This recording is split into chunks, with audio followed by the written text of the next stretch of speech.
নবী করিম সাল্লাল্লাহু আলাইহি ওয়াসাল্লামের নাম শুনে আল্লাহর হুকুমে গাছও চলতে শুরু করেছিল। একবার এক লোক হুজুর সাল্লাল্লাহু আলাইহি ওয়াসাল্লামের কাছে এসে বলল, হে মুহাম্মদ, আপনি যদি সত্যি আল্লাহর রাসূল হয়ে থাকেন তবে প্রমাণ দিন। তখন হুজুর সাল্লাল্লাহু আলাইহি ওয়াসাল্লাম বললেন, ঠিক আছে, ওই বিশাল গাছটি দেখতে পাচ্ছ? লোকটি বলল, হ্যাঁ। নবী সাল্লাল্লাহু আলাইহি ওয়াসাল্লাম বললেন, ওই গাছটির কাছে যাও এবং তাকে বলো, আল্লাহর রাসূল তোমাকে ডাকছেন। লোকটি তাই করল।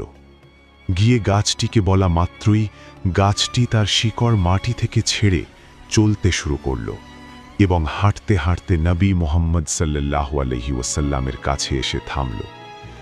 এরপর গাছটি বলল, আসসালামু আলাইকুম ইয়া রাসূলাল্লাহ, আপনি কি আমাকে? এরপর গাছটি বলল, আসসালামু আলাইকুম ইয়া রাসূলাল্লাহ, আপনি কি আমাকে স্মরণ করেছেন?